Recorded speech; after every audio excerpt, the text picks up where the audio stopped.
We're going to start this evening's meeting with first a motion to open. Is there a motion, please? I make a motion that we open this meeting of the Board of Architecture Review and Historic Preservation on August 14th, 2017.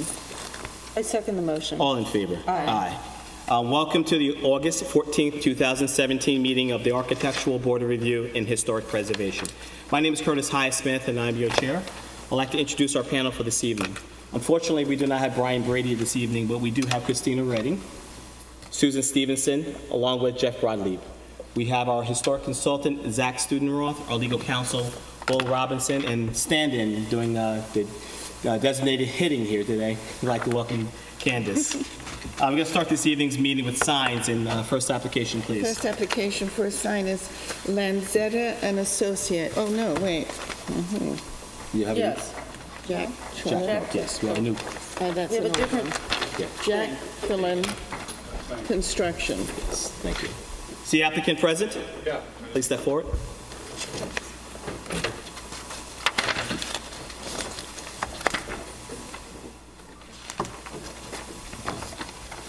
Your name for the record, please. Jack Tool. Okay. Is this a contractor sign? Yes, it is. Is this representation? That is it. The color, font, exact representation? Perfect, yep. Name of your company, construction, and telephone number. 516-381-5562. Okay, copy it. very good. Any questions, board members? No. Very nice. Very tasty. Any public comment on the application? Motion to approve? I make a motion that we approve the sign for Jack Fillen Construction. Is there a I second the motion. All in favor? Aye. Thank you. That's it? That's it. Thank you very much. Try to make it seamless. Next sign is Morris & Sons on Main Street. Denise Fenchel, representing Hampton Signs. Okay. You are representing a decal that's going on the window of Yes, the it's their only signage. They're a pop-up store. name of the company. It's established date, clothing for men, and it says dedicated to the art of dressing. Is that like an advertisement? That's what they do. That's what they do? Okay. Is there a reason why the advertising on it? Is that part of the logo, overall logo? That's what's on their cards. All their branding says that. Okay. Board members, do you have any issue with the No. window sign? Any public comment on the application? Motion to approve? I make a motion that we approve the sign on Main Street for Morris & Sons. I second the motion. All in favor? Thank you very much. Thank you. I think that's it for our sign permits for this Wait, we have evening. one more in here, but I guess it's not on the agenda. I think we sent them a... What's the name? Is that the one that's on the Well, first? this one was approved in July, it says. Okay, so- Is that what it is? okay, that concludes our sign permits for this evening. First application, historic. Hampton's HDA LLC, which is adjourned until September 25th. That's an open adjournment, correct, Council? It's an open adjournment, but I'd like to at least broach this subject to you that at the time of the intended reinstatement on September 25th, the board should consider that the applicant is going to have to re-advertise, repost, and remail, because this is so stale. Okay. So we get a message out to the applicant that he would have to notice and remail for his application pending September 25th. So we stand on the open adjournment. Yes. All right. So no motion. No motion necessary. Next application. SH24 LLC, 24 Gin Lane. And are we hearing them both together? Okay. And 28 Gin Lane. We've historically been looking at these two applications together. Just as a point of reference and as part of the record, just wanted to make sure that I advise and disclose that I did meet with the applicant and council in May of 2017. At that time, echoing the dissatisfaction. Please Speak up, please. We can't hear you. You can't hear me, okay. On May of 2017, I did meet with the applicant and council and reiterated the displeasement of the community and the fact that the board was not in favor of moving forward with the application, and that, as I do in almost in every application, it is not this board's responsibility to design or to redesign any applicant's application. and therefore to be more sensitive to the community and area and the overall sensitivity of the historic community. As such, the applicant has made changes. I think that makes this a successful venture, and it made changes to the application, which is more in keeping. No time do I feel that my objectivity has ever been compromised or ever be compromised on this application. So I'll allow that just to be a part of record. Would you proceed? Yes, thank you very much, Mr. Highsmith. John Bennett for the applicant. I reviewed the video from the last meeting, and I don't think I'm varnishing anything by saying that Mr. Brady, Ms. Redding, and Mr. Highsmith were satisfied with the design. I think that was fairly, you couldn't quibble about that. There was an unequivocal satisfaction. The matter was held open for, at least from the three members that I just discussed, the matter was held open because there was some stated concern about a wall that had been placed on the property. Mr. Hollander testified that that was a wall that was in conformance with the code and was placed on the property as a result of an agreement amongst Mr. Schleifer, Mr. Ayers, and Mr. August. Thank you. So I felt confident that the wall was legal, and indeed we did go to the building department. I know Mr. Broadleaf said that he wanted to visit the building department to talk about it, but so that there be no question about the legality of the wall, I do have multiple copies of the building permit that was issued back in October. And as I stated at the last meeting, if there was anyone who had an objection or a problem or concern about that building wall, they had 60 days from the issuance of that to bring it to the attention, or rather file an application before the Zoning Board of Appeals to contest the issuance of the permit. And indeed, at the last meeting, counsel for one of the objectants admitted that they were aware of it. And the date that was given for their awareness of not only the permit but the construction of the wall is well over 60 days from now. So there's really nothing to be said about that, and I don't think that there's been any demonstration but that the wall is legal. And the reason that no one should be concerned about it is because, as we pointed out at the last meeting, the wall forms, in addition to being a wall that all neighbors wanted, it's buried. It's buried now, and it will eventually form part of the retaining wall for the wastewater system as well as the drainage system. It will not be visible, period.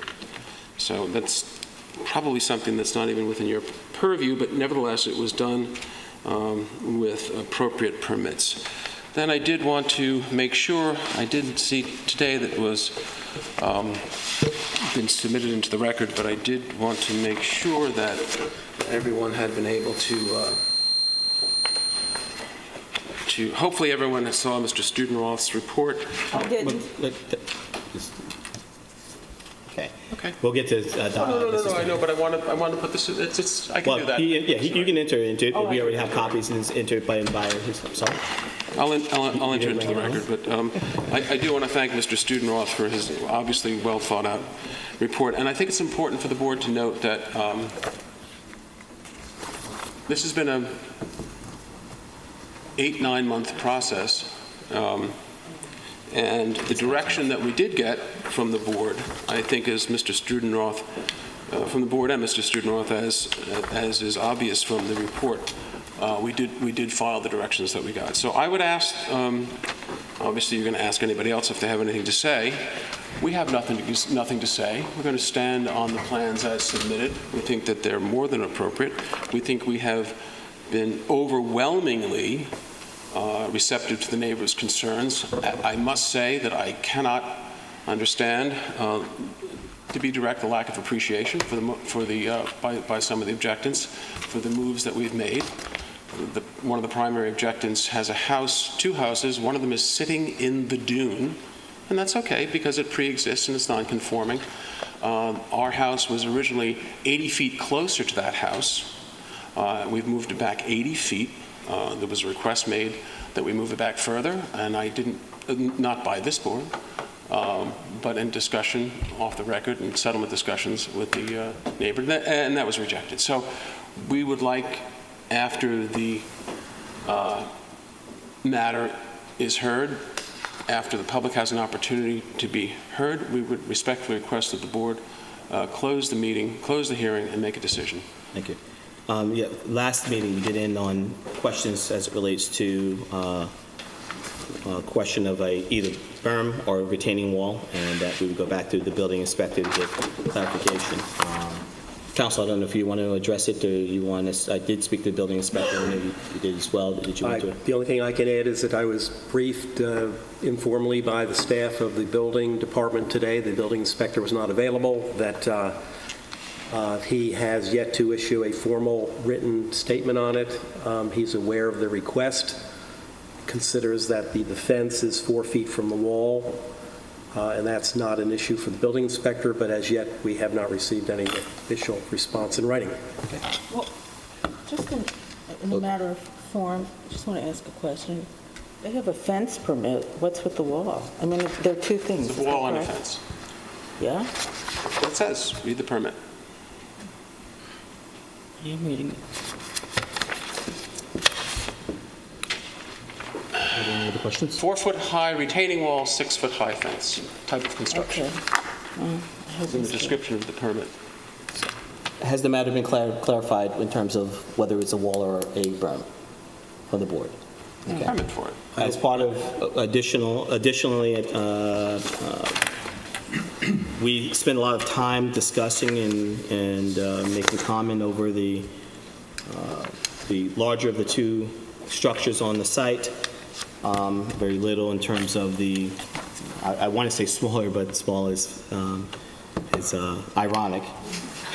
But in a sense, we asked that our historic consultant also do a review on that structure as well, and as it relates to the historical nature and its impression to the historical district. And Zach, if you can give your summation. Sure. This is dated August 11, and I sent it into the building department requesting that it be distributed to everyone who needed to have it. I apologize if It's that stamped the 14th in the building department. dated the 11th. I know. I didn't get it, and you, I Okay, sorry, that's when it was emailed, so I don't know when. don't know why they couldn't send it to us. In any event, just because no one likes last minute, intelligence. Or I'm getting a lot of feedback. Is everything okay, Charlie? Okay. last minute intelligence or lack thereof, and I had attempted to get this into the record soon enough that anyone who was interested would have it available to them. My apologies if we didn't get to everyone who needed it. In essence, well, should I read this? It's not lengthy. Maybe I'll quickly read through it rather Okay. than paraphrase it. I don't want to. Some people get past some of the, Yeah. okay, nail in the, Okay. Well, after the general description of what's being proposed in terms of square feet and acreage, et cetera, the principal dwelling is organized around an L-shaped footprint with an attached two-story garage. The main block faces to the north beneath a gabled roof oriented to the east to the west. An elongated service wing stretches to the north along the west property line, connected by a loggia to an integral garage apartment wing that bridges over the access drive. The design is inspired by the shingle and Tudor Revival styles, multiple hipped and shingle-clad roofs, banks of sash and casement-type windows, half-timbered gable ends with stuccoed walls embedded with oyster shell, and prominent wood shingle facade gables echo the asymmetrical, informal program of shingle-style country houses dating from the late 19th century. I just want to emphasize that because I feel that this new design that was put forward was a striking contrast to the earlier proposal, which, although it had its roots in historical design, it was kind of a large, blocky Georgian type design, which felt kind of, the massing of which felt uncomfortable on the site. It was facing to the side, and I recall that there were comments made at the time that was problematic, it was challenging. Of course, each of these two sites is in itself quite challenging because they are larger in effect than what is the buildable area within them simply because they are long, narrow lots, and so that in and of itself presents a considerable challenge. And to that point, while it's large in scale, the massing and detailing of the main house minimizes the visual impact of its size. The hip roof profiles and the perpendicular facade gables with roof elements reaching to the ground floor contribute to this effect. The lowered roof ridge of the service wing and the adjoining garage dependency reinforce the expressed intention of the design to reduce its visual scale. Despite the varied window shapes and sizes, the uniformity of the window panes prevails as a design element, and the asymmetry of the fenestration is consistent with the architectural informality of the style. The half-timbered facade gables and the arched front doorway are characteristic elements of the Tudor revival, et cetera, et cetera. And then I talked briefly about the secondary guest house that introduces this whole program. Recommendations: the proposed designs for 2 new dwellings on adjacent parcels in Gin Lane are appropriate within the architectural and historical context of the historic district. Not only are each in compliance with applicable code requirements, but each responds architecturally to the challenges imposed by their long flag lots, which limit the effective buildable footprints within each parcel. And so I feel in sum that the applicant has risen to the occasion, has produced a design which is certainly compatible within the context of the historic district and respects all the various issues that were brought forth during the process. So I find that this is a very successful alternative application to the one that was first presented, which had its challenges, and neighbors, et cetera, commented upon that. So that's my conclusion. For those who are not aware of this and maybe even the first time visiting here, Zach is our historic consultant who we've retained to give his expertise specifically to historic architecture elements within, contributing elements within the historic district, period, time, texture, feature, and here, time to time we called on him. I would say most times we call on him within the historic district to give his commentary, his suggestions. However, he is not a voting body of this board. His comments are that of suggestion and recommendation.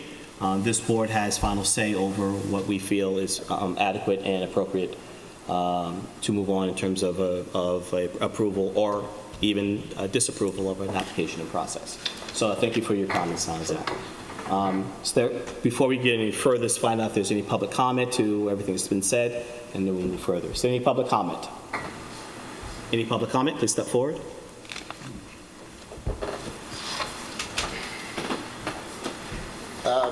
This is sort of a short public comment because I just want to say I do have some remarks I'd like to make in answer to some of the things that council has just said, but I'd prefer to hear from members of the public. It looks like there are a lot here, and I'd rather follow them if that's okay. Okay. I want to hear comments from other people. Okay. Is there any further public comment? Any public comment?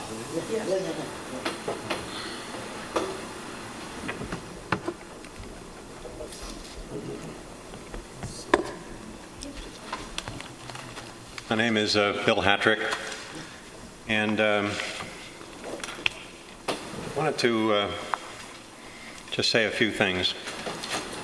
As many of you know, I was elected mayor of the village in 1985 and took office on June 1st, and find the booklet that's available in the building inspector's office on the historic district history very interesting, because we adopted in 1986, the village code, a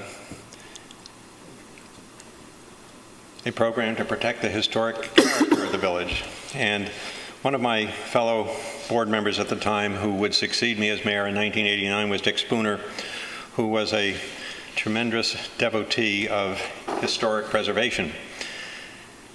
And then in 1989, the Southampton Village Historic District was created. I don't know if I was mayor up until the end of May, and Dick took over, and I stayed on the board for another 4 years. But And the district was created in 1989, and later it was augmented with 3 smaller districts in Wickapog Road, Beach Road, and North Main Street.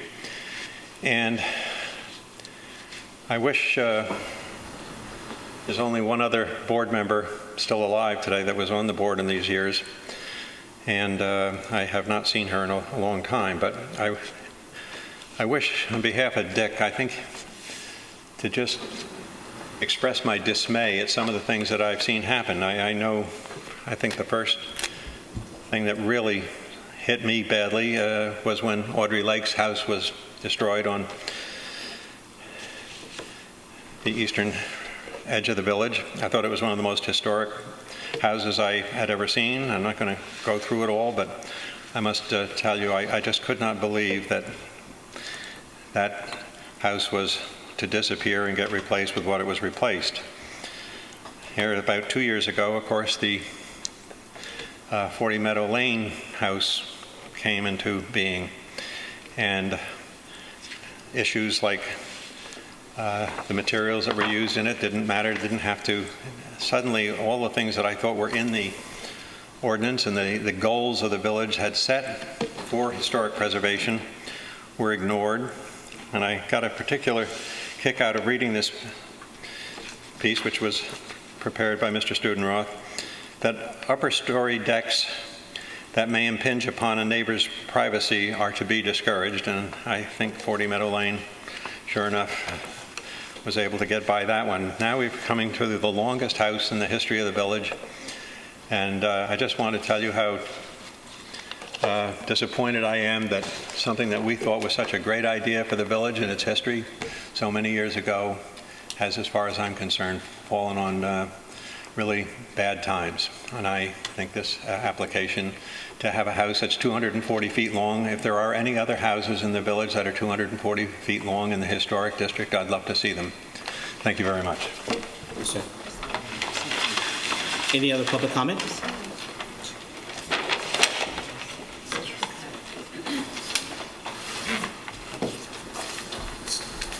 Hello. Good evening, Chairman, members of the board. My name is Sarah Kautz. I'm the Preservation Director at the Society for the Preservation of Long Island Antiquities. And we've submitted, I think, 3 letters on this proposal. And we acknowledge that there's been changes to the proposal, and we acknowledge those, and it's moving in the right direction, but we really still feel that this is far too out of scale with the surrounding area. And I had, today I went and visited the area, especially I believe this is a painting of Lake Agawam, and we're standing, if you look that way, you'd see it. And it's such a special, very sensitive area of the district. And a lot of it has been there for over 100 years. So this will make a very big impact in the area. And just the scale of it it's just going to have and not to mention this area, but also the incredibly special Nelson cottages on Fairley Lane. Or Fairley Road, they're gonna have a really significant impact. And those buildings are iconic, globally iconic, right? People come around the world to visit this historic village, and those cottages are iconic globally. And this structure will really have a significant impact and change that. So I really encourage you to think in terms of the district and the impacts it's gonna have. I appreciate the work that's been done to move towards something more appropriate, and I think we should keep going until we get there. And thank you very much. Thank you.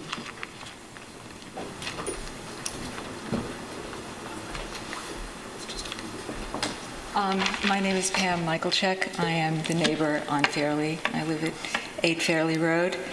I'm speaking to all of you, and I guess Mr. Brady in absentia. The mandate of this board is to consider, among other things, the scale and mass of new construction in the historic district. The board has heard testimony from 2 eminent experts, Mr. Goldblum, a New York City Landmarks Preservation Commissioner, and Ms. Kautz, Director of Preservation for SPLIA. Both have given their opinion that the mass and scale are not compatible with other buildings in this district. you cannot approve this building. You have the words of two unassailable experts and the statement from our former mayor, who actually wrote the code along with the other trustees, that this building is absolutely out of scale and mass for the historic district. In my opinion, and it's not just my opinion, this is a defining moment for the village of Southampton. The property being discussed is in the very heart, it is the very heart of the historic district. This property is to Southampton what Penn Station was to New York City. If you allow it to be destroyed by permitting a 240-foot-long building to go up, this village will be forever marred. There will be no turning back. Any more comments? Thank you for your statement, your emotion. I really appreciate it. Lynn Manger, 10 Fairley Road. I am just going to read to you from the Southampton Code, which talks that the board's decision to approve or disapprove shall be based upon the following principles, which you've all read. And in applying the principle of compatibility, the board shall consider the following factors.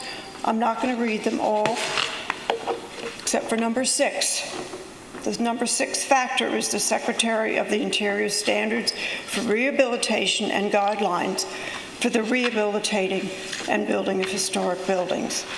I looked up that, and I get to the, I'm sorry, I've lost my place again.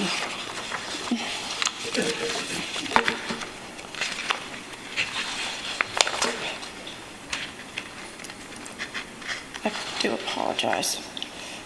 Where is that page?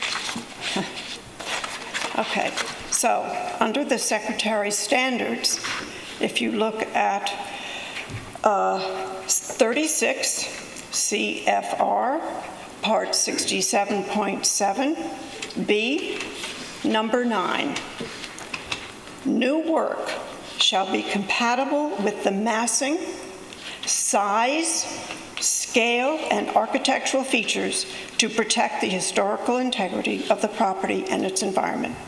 We have been denied, since the beginning, the right to speak on size. That very word, S-I-Z-E, is part of the Secretary of the Interior's statement to you, which is to be followed. On that basis, I think we have the right to re-argue this whole discussion based on size. Thank you. Thank you for your comments. Any other comments?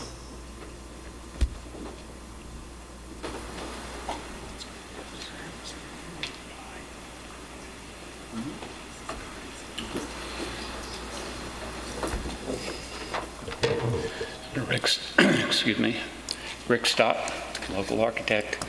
At the last meeting, I brought up the fact that this retaining wall was permitted, and I was actually disallowed from speaking about it. But I want to bring it up again tonight because this is an important part of what this board is to review. And not only the retaining wall and what happens behind the retaining wall, but the procedures that led to it. To me, and it was mentioned by the applicant's attorney that this retaining wall was primarily, or specifically, I should say, for the purposes of a septic permit. There was no septic or health department permit available to us until July 26th, I think, was the day it was submitted to the village. I've since seen that application, and based on the water level elevations that were done in the test holes, it doesn't seem to me like this retaining wall is necessary at all. So I'm really curious about how this wall was permitted to begin with, as it is in violation of the village code 6212A, and against the historic district design guidelines. So the wall is one thing, the fill behind it is another thing. And I'm curious as to why this board seemed disinterested at the last meeting about this wall and what happens behind it, as well as the process of how it got permitted. I just want to, I get it. We were not disinterested. We actually closed the meeting for further information from the building department. So I understand that we didn't maybe address it in a manner in which you may have wanted us to, but we took another meeting to make sure that we had more information on it before we made any comments about it. That's it. It was just clarification. Well, since then, I had written a letter to both the building department and this board and didn't get an answer from either of them. So I was curious about if and when those questions might ever be answered. Rick, the board can only act in public, so if you wrote a letter between the last meeting and this meeting, the only way you'd ever get a response is if there was some kind of resolution this evening acting upon the letter. Excuse me? This board can only act by resolution in public. If you wrote a letter between the last meeting and this meeting, this would be the first opportunity the board would have to address your letter. Okay. I'll go for that.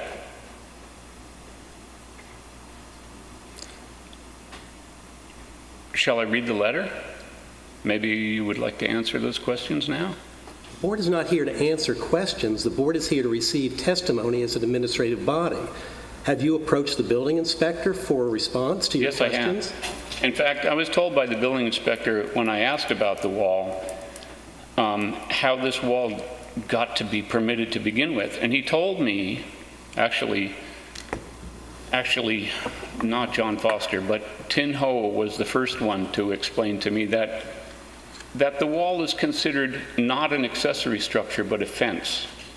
So a wall can be a fence. All right, every municipality is different. I understand that. So each municipality's code is different. But the wall is the size of a house foundation.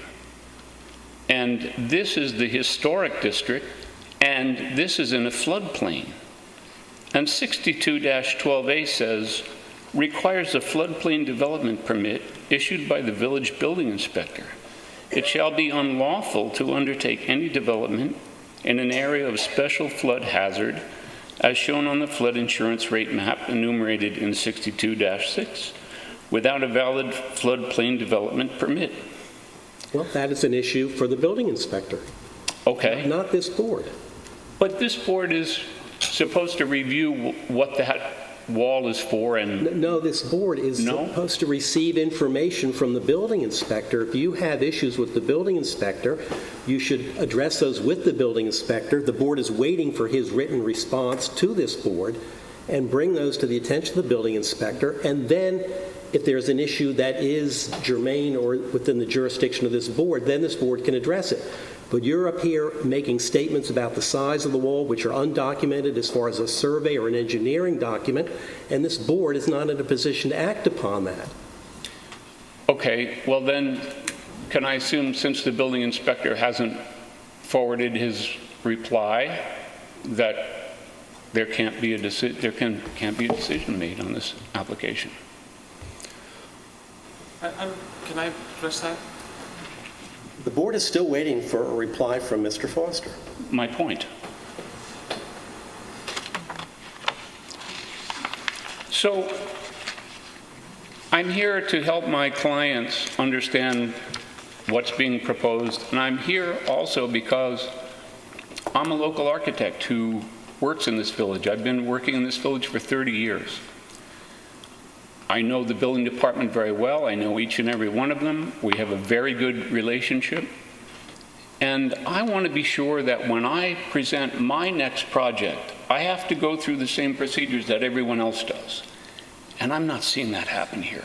And that's what upsets me, that I don't understand how a permit can be issued for something the size of a house foundation on a very, very sensitive piece of property. I don't understand how that can happen. It wouldn't happen to me. I wouldn't ask for it. But if I did, I know what the result would be. I know what the answer would be. So I'm curious about that, and it upsets me. And that's why I'm here. Thank you for your comments, sir. Any other public comments?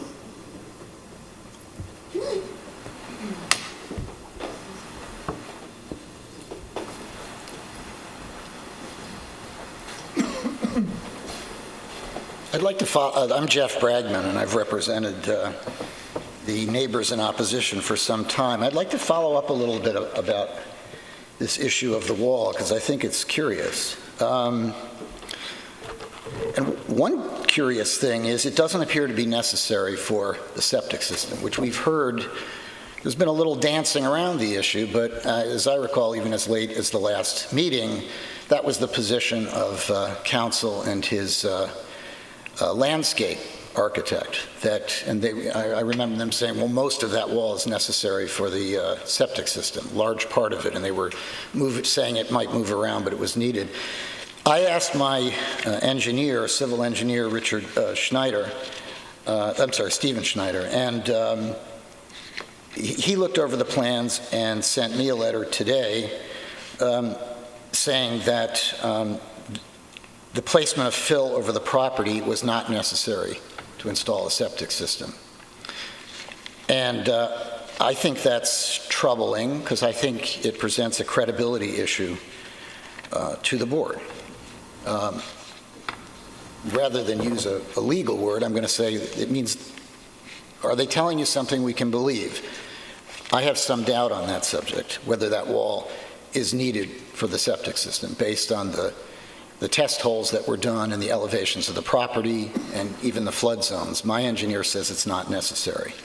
I think that's an issue that should be resolved, because I think it's a significant issue in the case, and I think we should know if the applicant has given us the straight story on that. May turn out he's got some engineering that I don't know about, but I brought a letter with me today that says that, so I'll hand that in. I also think the idea that you can't look behind the curtain at the wall is a little bit of an overstatement too. One thing I think that Rick Stott has said to you before is that any issuance of a building permit in the historic district should require a certificate of appropriateness. Now, you can dance around the issue of whether this is a wall or a fence, but you can't dance around the issue of whether it's a structure. It's clearly something in or upon the ground. It's a 4-foot retaining wall or a 4-foot retaining wall with a 6-foot fence on it, which means the structure is 10 feet tall, which I would suggest means that it's a visible structure. It's visible under the terms of Chapter 65. And if it's a visible structure and it required a building permit, which we know it did, it should have been referred to this board for a certificate of appropriateness. Now, the counsel for the applicant has stood up and said, well, you can only appeal that within 60 days.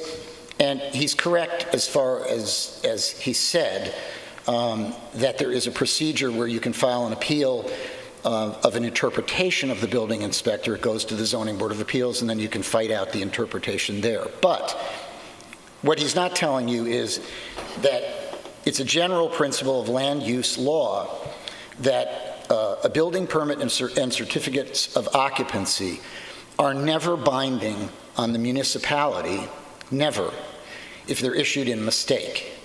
And the reason for that is, it's a very common sense reason.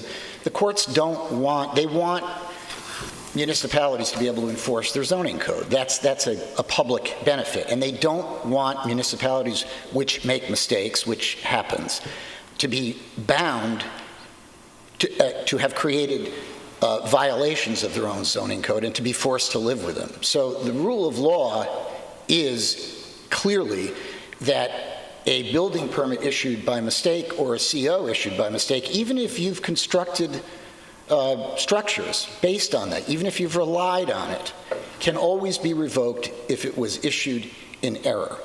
So I think there's a strong factual basis to believe that permit was issued in error because it involved a structure. It was visible from Gin Lane and from the other right-of-way, and the rule in a Chapter 65 historic review is pretty clear that anything that requires a building permit under those circumstances requires a certificate of appropriateness, and it didn't get it.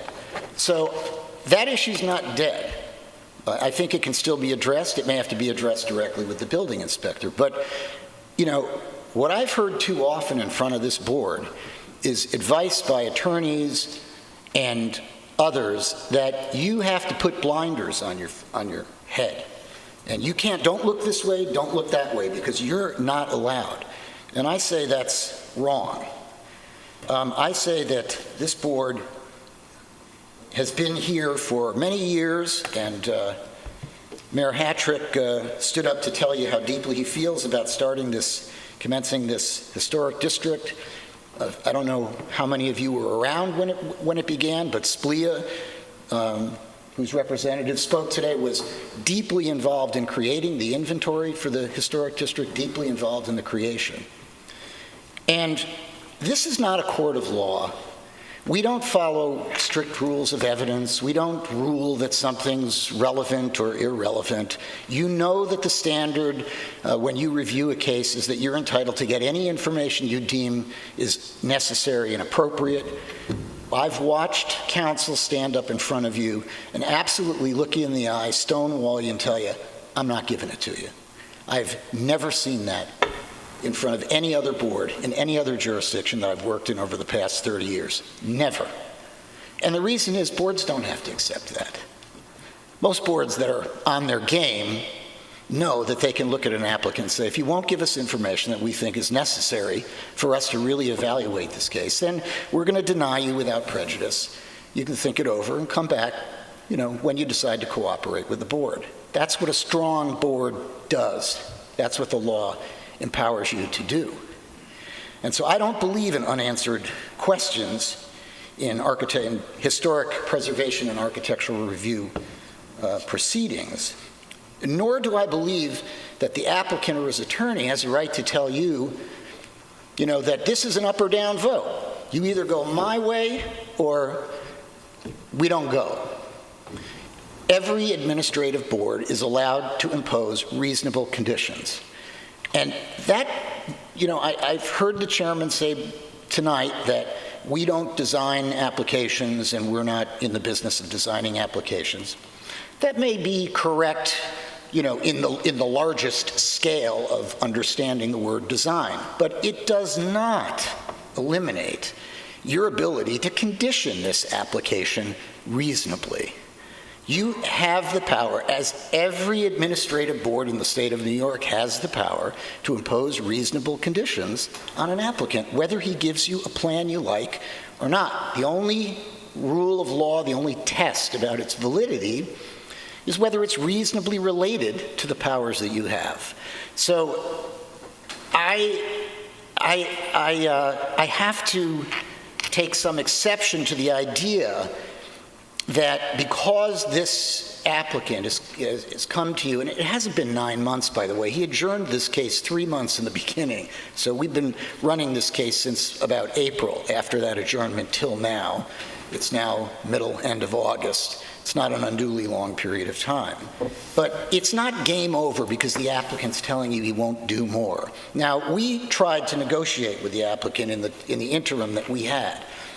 And I don't think we were that happy about negotiating to try to settle the matter all in all, because it involved, I think, some compromises that my clients didn't want to make. But we were negotiating over relatively small items that could have satisfied us. One of the sticking points with us is, and it bothers me because it happened late in the game, was the very last set of plans that they submitted, and I mean the very last set. They first submitted the redesign, and then right before the hearing, they submitted a new redesign of the redesign, and they had added that connector on the west side of the building, which added a pretty good long extension of the building, and this building is well over 200 square feet. And one of the things, just to give you an example of the type of thing that we were negotiating was...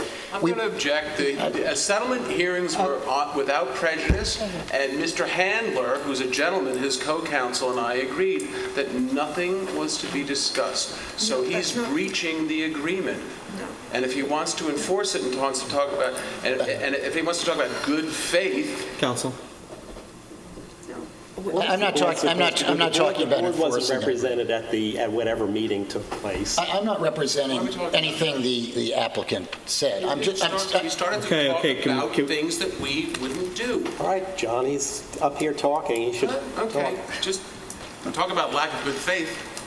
Okay, well, by this time, I'm used to having John's out-of-turn editorial Okay, guys, comments. the back and forth. the back What and I'm forth, saying to you please. is, one of John. the issues that we remain concerned about, and I think a lot of people in the audience remain concerned about, is the length of this building. It's really a very long building.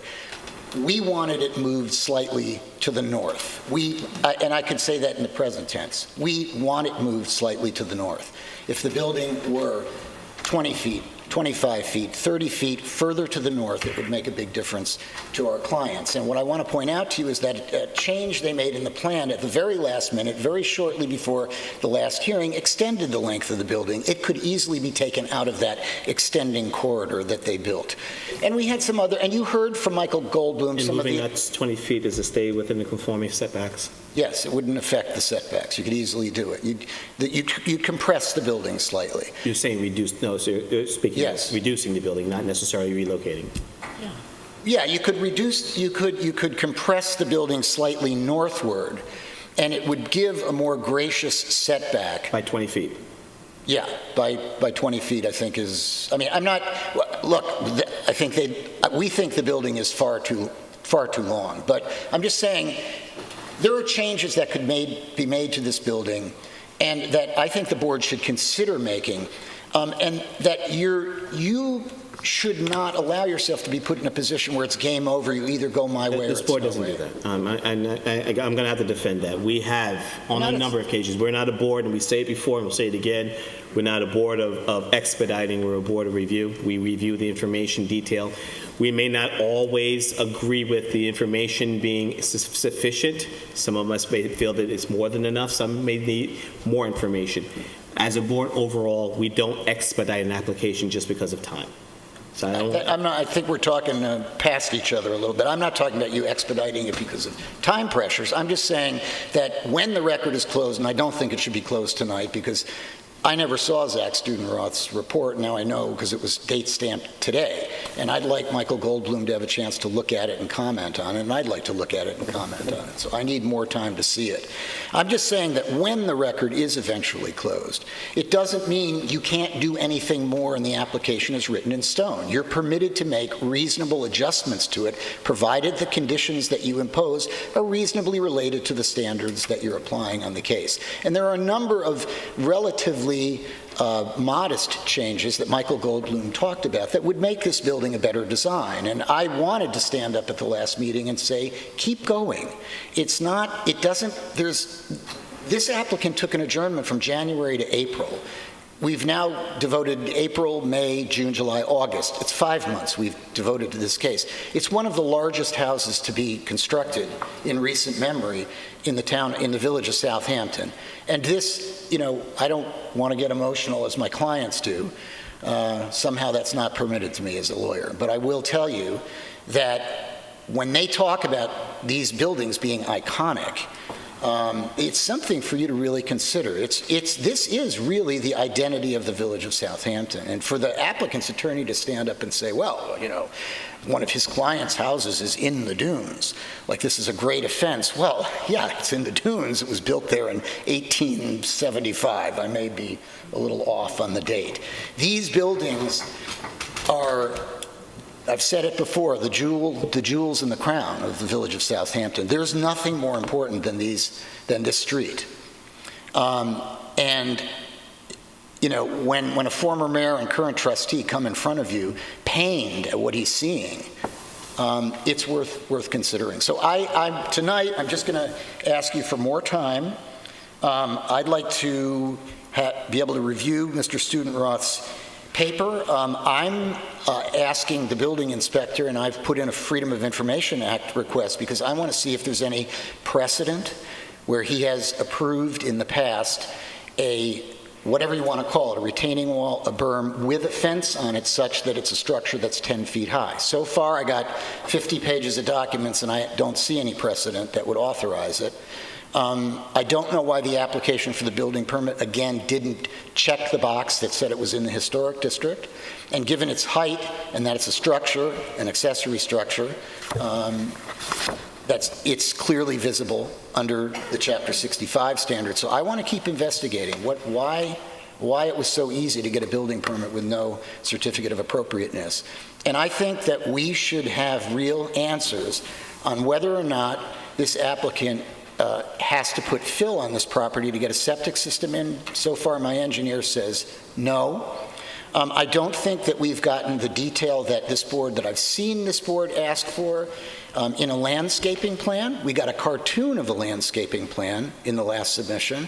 It doesn't have the species, it doesn't have diameters, it doesn't have the on-center dimensions of the plantings, and I'm pretty sure on a much less significant application to the north of the Michael Check property, you were after that applicant to get a specific landscaping plan. We'd like to see it. And I'd still like to, I want an answer to the question on the fill and the septic system, because I think it's a credibility issue in the case, which means a believability issue in the case. And we should know that we're operating on the facts. So tonight, less emotion. I need a little more time. And I'm hoping that we can get the answers to at least 3 important questions. Thank you. Thank you, sir. Any additional public comment? Please step forward. I'm Bill Michaelcheck, neighbor. We've gone out of our way to get the most esteemed experts we could find, a commissioner of the New York Landmark Commission, the director of the Long Island Historical Organization, the historian, and the former mayor who wrote the document that you work under. All 3 of them have said to you and written to you that the mass and scale of this house is not compatible with the historical district. Now, I haven't seen the letter that you presented tonight. Every day we go and look for the letters. I think we need time to read it. But apparently your letter, I suppose, says that the scale and mass is compatible. I'd like to have these 2 experts that we have, and the man who wrote the document that you're working under, I'd like to have their opinion on your opinion, because we got the finest experts we could find. They say the mass and the scale are not compatible. Thank you. Thank you, sir. Any other public comment? Okay, counsel, any rebuttal? Yes.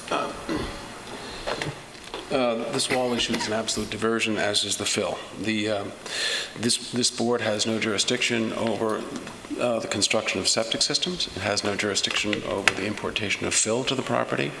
I'd like to know why, as part of the delaying game, they've had since the last meeting to further explore these things. The only one who's presented any information to you, other than Mr. Stott complaining that somehow he isn't treated fairly, is my presentation of the building permit. So this board doesn't have any jurisdiction whatsoever over the manner of construction of a wastewater system. Quite frankly, I don't care what Mr. Schneider, the engineer, says, nor should you, nor do you have the power to care. And yes, I do talk about things that you do have the power to do and things that you don't have the power to do, because that's the structure and function of the various boards. You don't have the power to vary dimensional requirements. That's the Zoning Board of Appeals. You don't have the power to talk about moving around locations of structures and buildings. That's the Planning Board. Yes, I do talk about what board have what power. That's all that is merely making sure that the laws of the village are administered appropriately by the appropriate boards. plain and simple. So you do have a building permit. You don't have the authority to venture into the manner in which the septic system is going to be constructed. By the way, if someone was conversant with the code, they would find that an owner is allowed to bring in up to 4 feet of fill on a property by code. And then you can bring in more fill on property subject to the limitations of the building inspector. And what is the building inspector's limitations for? They're to make sure that the importation of fill onto a property doesn't create drainage property problems onto adjoining parcels. But that's not your job. It has nothing to do with what you're looking at. You're looking at architecture, not the nuts and bolts of construction management, construction methodology and the manner in which things are constructed and the manner in which things are constructed so they don't have a negative impact on neighboring properties. Those are things that are dealt by in the other sections of the zoning code, the New York State building code, and other things. So again, that's an attempt just to delay things. And yes, we did take a long adjournment. Why did we take a long adjournment? We took a long adjournment to redesign entirely the building. So that was inappropriate. Let me ask you a question, John. Yes. 20 feet came up in terms of length. A reduction of 20 feet seems like it was a don't know what your negotiations were, don't know what the topic was, but it seems like 20 feet was a reasonable accommodation for the neighbor. Absolutely not. This is what I like to call in my book, pigs get fat, hogs go to slaughter. Let me explain to you why. Excuse me. Excuse me. No, excuse me. Be referred to as a farm animal. Oh, I hope he's not referring to you as a farm. Metaphor, that's all. That's all. I would never say that to someone who has a 9,000 square foot house on an acre. Okay, so now we're getting rude. I will not be treated that way in a public. And I agree with you, sir. I'd like to request that he be asked to leave the room. This is I unacceptable. agree with you, sir, that any reference to you being anything other than a gentleman. The house was originally designed. The house was originally designed. Please let me go on with Hear me out. Yes. To move on and move further. Right. Let's continue to be respectful for one another. Certainly. Let's make sure that we're not calling each other's names. That we remain an adult through the entire process. Opposition's arrogance. I got that, but Excuse me. Okay. I can't be called a farm animal, arrogant. You can't allow this in your. And I'm referring, and I'm right now. But he keeps on going. You can't allow this. I understand, sir. Can I respond? No. I need you to be respectful in the process. I understand. Or we're going to have to censor your continued I understand. movement. I understand. No, it's disrespectful. Curtis, I understand. I'm acknowledging what you're saying. Please let me continue in response to your question about the 20 feet, please. First of all, contrary to my understanding with Mr. Handler, the substance of the agreements to sit down and try to settle this was breached, then I'll feel happy to say to you that the Mangers didn't want 20 feet. The Mangers wanted 38 feet. But 20 feet, 38 feet, 1 foot is an unreasonable request. This house was originally at the setback, at the building footprint, at the setback required by the Coastal Erosion Hazard Law and the Dune Crest setback. Since that time, it's been moved over 80 feet. We're talking so given about the context of this is Curtis. I get what you're saying, and I understand the evolution of where the application's gone, but right now, on record, as part of the conversation and discussion, a opposition said 20 feet is reasonable. It's not reasonable, and I'll tell you why it's not reasonable. This is by someone whose house has a view of the wave break on the beach. The further you push this house back to the north, which I find hard to understand because the further you push it back to the north to placate the Mangers, the more impact it has is on the Michaelcheks. I've been scratching my head trying to figure that out. But in any event, the further you move this back, the less the view of the ocean. This property was purchased a total for $53 million for an oceanfront property. And then necessarily moving back from the dune. No, we are. No. I'm asking a question. If not moving back from the dune, keeping your distance to the dune the same, but accordingly, reducing it by 20 feet. If that is the answer to remedy this, because they're talking about the elongation of the facade. I don't think that would. I think the objective, as I understood it, was to move it further from the ocean. That's exactly what was requested. I don't think that compressing this 20 feet That's not what they're talking Is about. that what we're referring to? I That's want to not make sure that we're clear in terms of what we're referring to. I was on the Are you phone. hear me out. Are you talking about removing it 20 feet from the dune, or just reducing the amount of the overall length, the linear length of the facade by 20 feet? I would like to actually respond in more detail to that.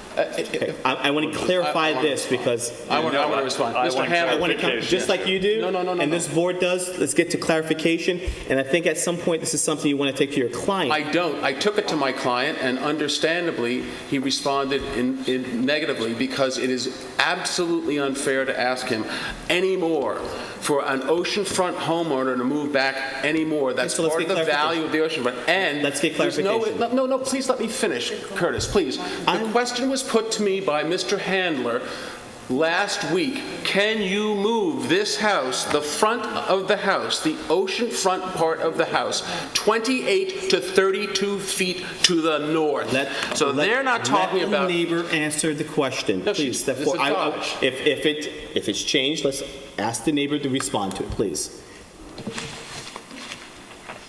Originally, when I presented my position back in February, I believe, I had a drawing of a house that was set back. It was on line with our cottage. Now, I will tell you, honestly, the view from the second floor of our cottage sees the ocean break. Therefore, I am not denying this man anything he is asking for. Secondly, I would like to say that by moving it farther back, not only does he still have the ocean break, the house does not have to be as high because it is a different FEMA raising. It's not 5 feet, it's 3 feet, all right? But you can still see the ocean break.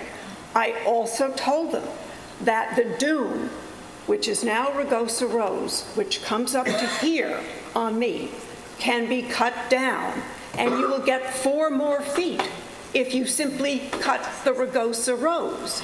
You do not have to raise the building. You do not have to move it forward. You will still see the ocean.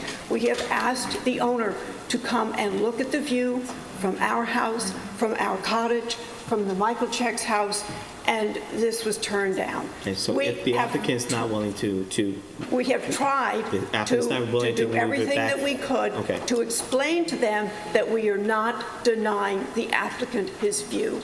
But no, now this compromise is off the table from our point of view. Okay. Because we were so rudely denied. Understood, ma'am. Okay, so it's no longer about a discussion. Okay. The board should be aware that this dune in front of this house was the subject of a permit from the DEC. No, it's not. Mr. McKnight planted that stuff 5 years ago. We're going No, back. it is, I, as a member of the bar and someone that pursuant to the civil practice law and rules can certify that he has seen originals, I will represent to you under pain of perjury that when I represented the Schleifers when they purchased this house, one of the things that came up in the due diligence, and a further copy of which was presented to me by Mr. Flanagan, Mr. McKnight's lawyer, was a permit from the New York State Department of Environmental Conservation, which has a very interesting condition to it. It has a bi-yearly inspection requirement to make sure that the very vegetation that's on the dune is maintained. That was all as a result of the allowance of some hardened structures that Mr. McKnight put in there, as of course did the 16 gin, because the erosion there is very significant. So there is no ability, and this has been said to me again and again and again, So there's no the ability to applicant, do I'm that. sorry, applicant is refusing to move. You're saying it's off of the table anyway. As far as you're concerned, there needs to be a reduction, correct? All right, so that I understand that that's no longer a part of the conversation. So we're looking at the design of the house as submitted currently. Absolutely. You're saying you're representing The applicant, it's his position that no further change will be done, and there's no other negotiations or adjustments, or are you basing your Let me respond to decision? this, because it was suggested that we're taking either my way or the highway or some sort of response like that. We've been in this process for 9 months. We significantly Well, I wanted to designed respond to that. The reason why I asked those questions is because I want to respond to that. Okay. I mean, look at that. Until this board makes a final decision, everything's on the table. Where regardless if the applicant decides he wants to hold a hardened rule, if he doesn't want to make any changes, this board has the last say. So let's understand that to be the case, okay? Until we say yay or nay, we still have the discretion of this board. He has the discretion to say, we don't want to make any changes, rule. And then we have the discretion of saying we're not going to vote. But to suggest that the applicant hasn't made changes on this application, talk about questions of misrepresentation and questions of being direct with you, to suggest that we haven't made changes.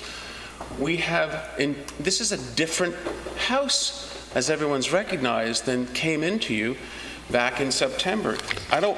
Should I bore everyone by reading the list of changes? No. That's a rhetorical question. Okay. Anything else from the public? Anything new? Anything new? I'm just going to repeat what I asked you, which is that I would like the fact that size is an issue and the fact that we have been denied this, I would like to ask you respectfully if this can be discussed, because I believe that it is absolutely germane to this particular property in the heart of the historic I district. appreciate your position. May I have one response, because I did want to respond to that. Mrs. Manger read a section from the CFR. Okay, No, but this is important. This is important. No. Are you going to repeat something that was said already in prior record? Absolutely not. Ms. Manger made a reference to the CFR, which is the Code of Federal Rules and Regulations, in which size was mentioned. That was a section that deals with additions to existing. It says new construction. New construction on existing historic buildings. There's no building there now. Just as a point of reference as well, I understand that over the last 12 years, applications have become a little bit more challenging, lengthier, and involve a lot of different professionals, whether it be legal, historic consultants, and environmental. We have our own legal counsel. So even though a council would say we have a right to do and we have the discretion to do and we have the authority to do, we still rely on the legal advice of our counsel. Yes.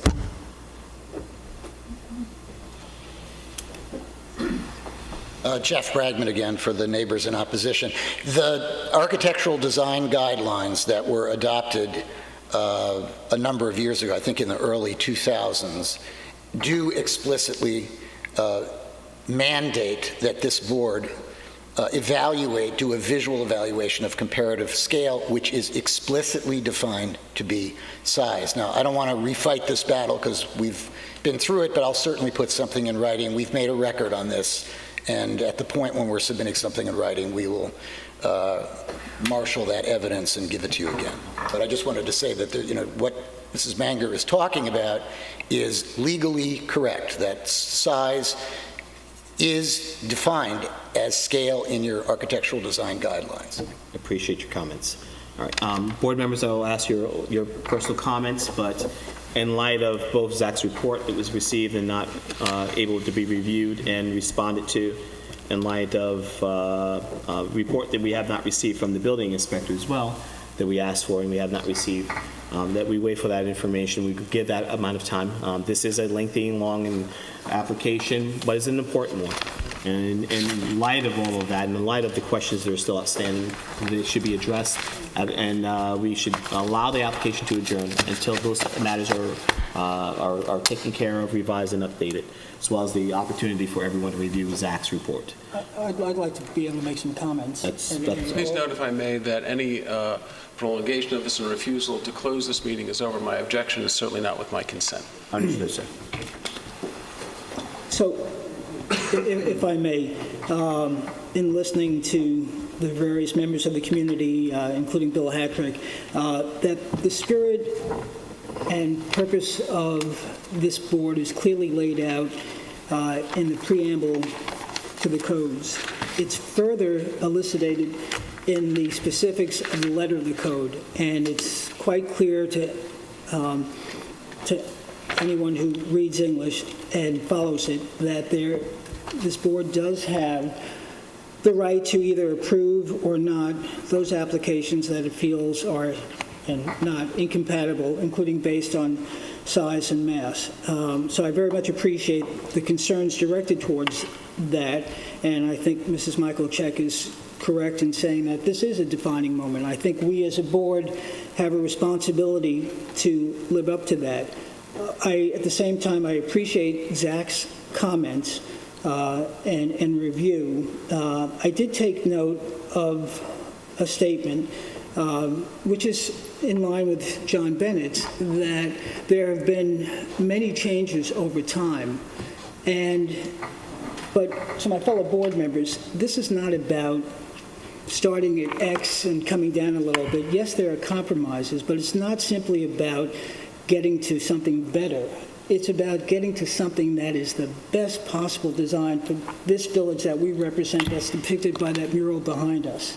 That's our obligation.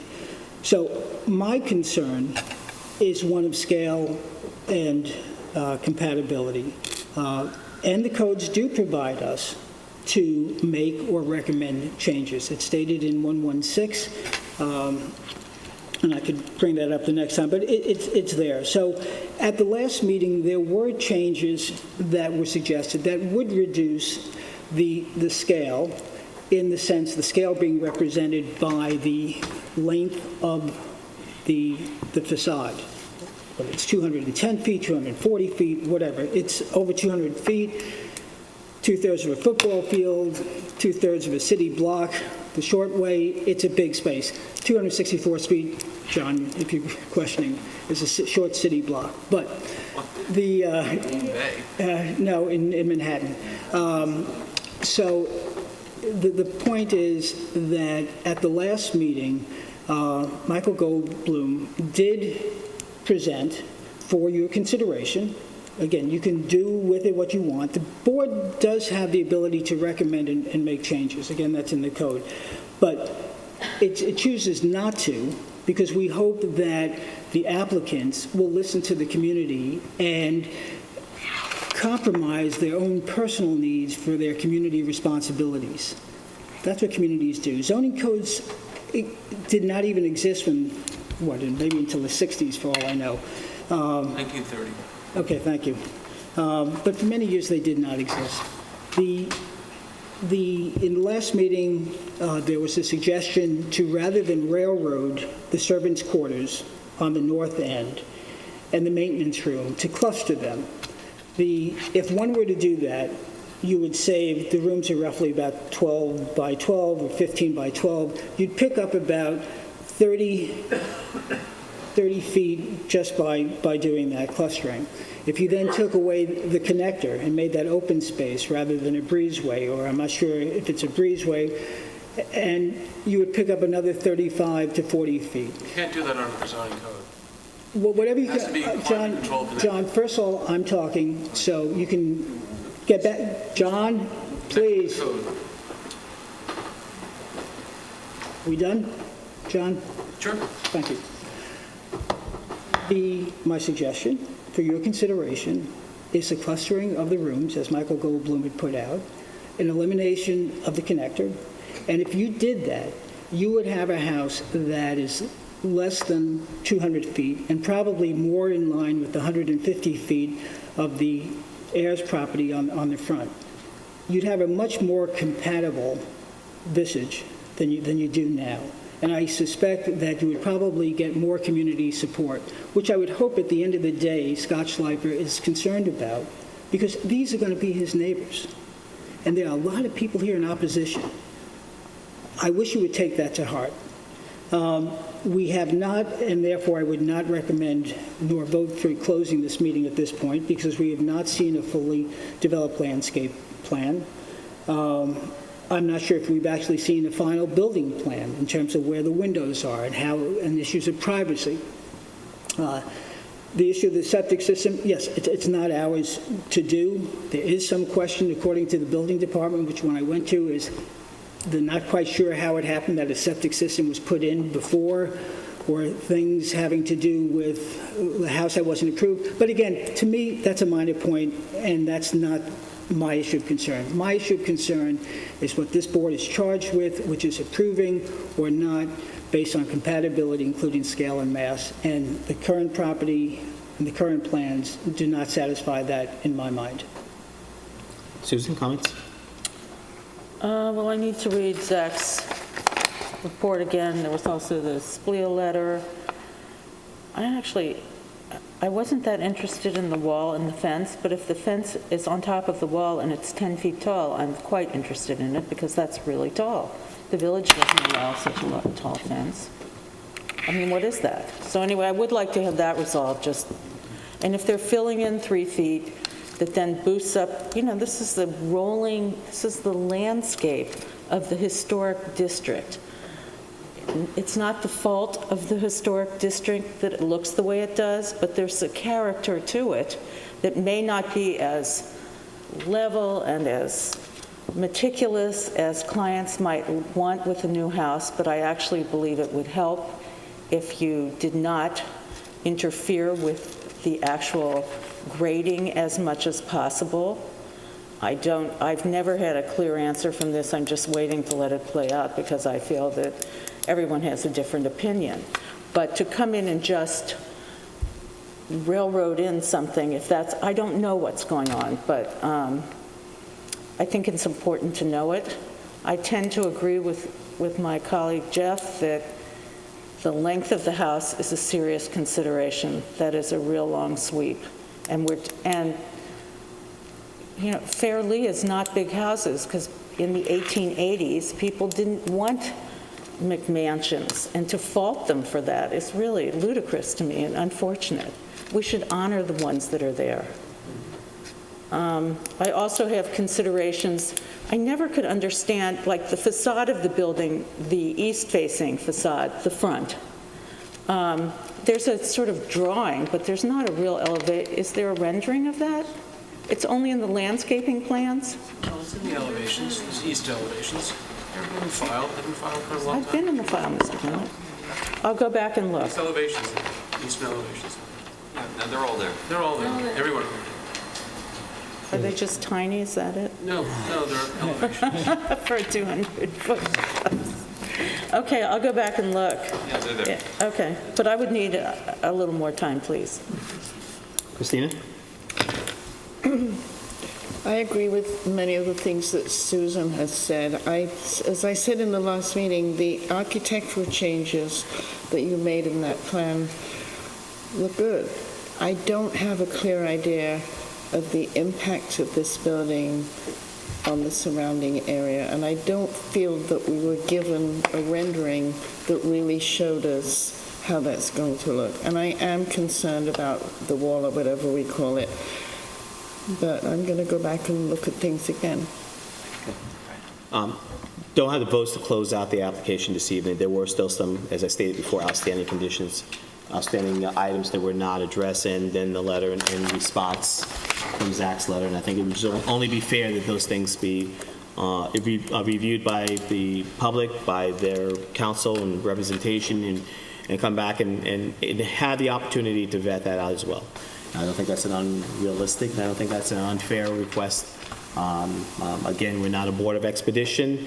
We're a board of review, and we want to take this application as sensitive and take as much time as necessary to look at all factors to make sure everyone's reasonable. Okay? Anything further before we close adjourn the application until we get further information? Again, over my objection and without my consent.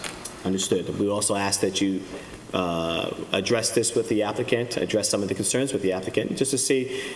Again, there were their emotions were drawn, and they were kind of they were drawn, and they were kind of antagonized. Hopefully, lighter heads prevail over some rest. Glass of wine, maybe a bottle of wine, and then we can have clearer heads, and maybe there could be a better plan for negotiations. Something was also mentioned with regard with the landscape plan. Clarify. More detail. Height, size, specimen. okay? And I think that we will be able to be in a better position to see exactly what's playing out. Let's not leave things open for interpretation or for kind of defense. That landscape plan has been filed for 6 weeks. It was incumbent on anybody, if they had an issue with it. Okay, all right. Well, Okay. that's the question that this board is going to ask of you. Be more clear, clarify a little bit Been more. very clear. Height, size, specimens. Okay? Nothing else from the board is in opposition, it's in objection to the council, so this board is going to request that we adjourn until our next meeting. Could I have the motion? A motion? Motion that we adjourn. I until make a next- motion that we adjourn the application of SH24 LLC and SH28 LLC on Gin Lane Until our next meeting. Until our next meeting. until our next meeting, I sorry. second the motion. All in favor? Aye. Thank Aye. you. People are going to stay for a while. If you're going to start adjusting, let's give a little time for you to make your adjustments, so not to disrupt the meeting. Okay. Sorry? Meeting a 5-minute break. Motion to close for...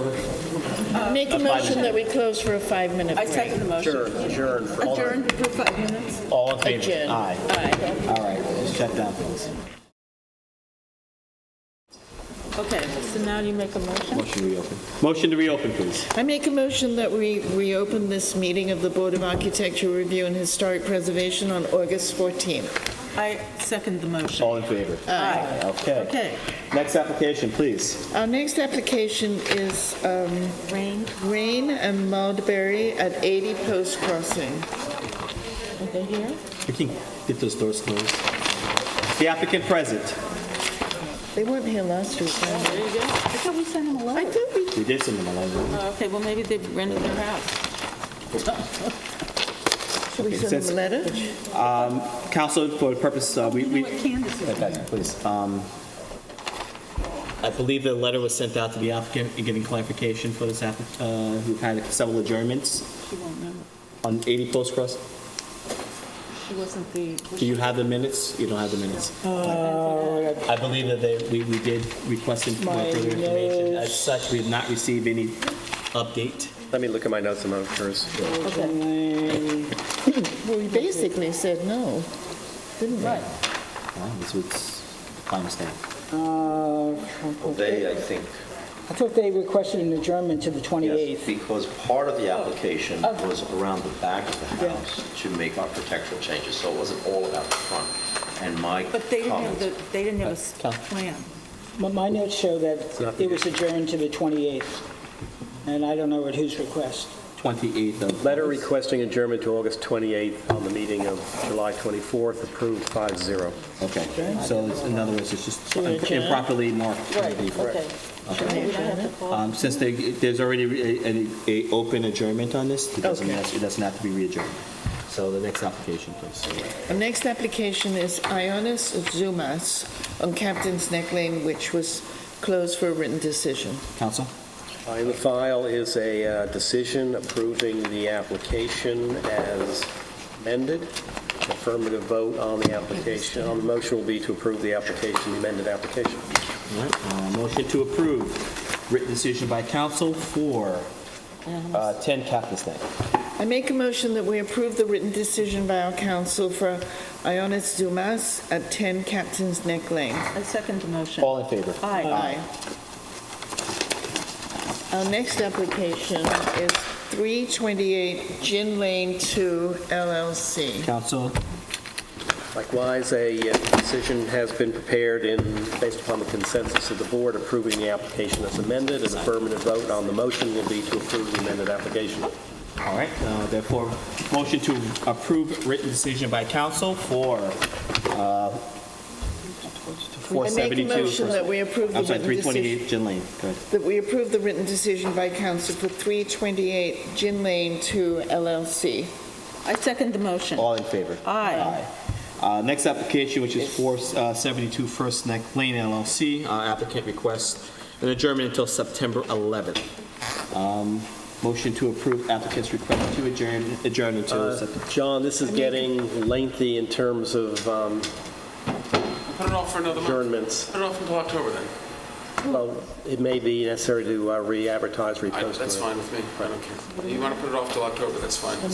We don't, but I'm just saying, what I'll would probably you... ask, it depends, I'm not going to get here. Technically, under the village code, the application isn't complete before this board until there's a zoning board of appeals decision. Should we remove it from the schedule and then have So it if you want to provide for re-advertising, I think anybody knows, anybody who's interested knows in the application.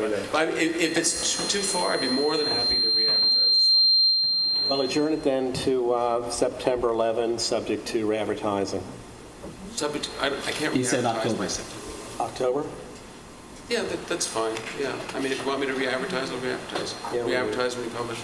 Want to put it for the last meeting in October? I don't think how long it's going to take to get there. So what are we saying? Well, just as this point of reference, we were already in October looking at holiday, potentially even closing that meeting anyway. October Discussion at the end of the meeting, so there will be October the second meeting. 23rd. October 23rd? 23rd. October 23rd, that's fine. All right, so the motion would be to approve applicant's request to adjourn until October 23rd. Subject to I make a re-advertising. motion that we approve the applicant of 472 First Neck Lane LLC request to adjourn to our meeting on October 23rd, 23rd. subject to And you want me to re-advertise? re-advertising and posting. Oh, subject to re-advertising. Re-advertise, Re-advertise. repost, remail. Re-advertise, repost, remail. That's the 23rd of October. Re-advertise, re-advertise. Thank you. Yes. You got that? I'm sorry. You have all that? Thank you. Is there a second? Thank you. I second the All in motion. favor? Aye. Next application, please. Okay, next application was closed for written decision, Domino LLC on Fairley Road. File contains a decision approving the application as submitted. Based upon the consensus of the board, an affirmative vote on the motion will be to approve the application. Motion to approve written decision by council for 6 Fairley Road. Okay, I make a motion that we approve the written decision by council for Domino LLC at 6 Fairley Road. I second the motion. All in favor? Aye. Next application, please. 79 Main Street LLC.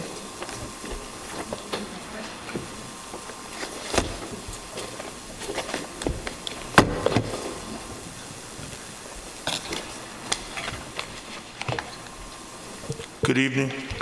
Good evening.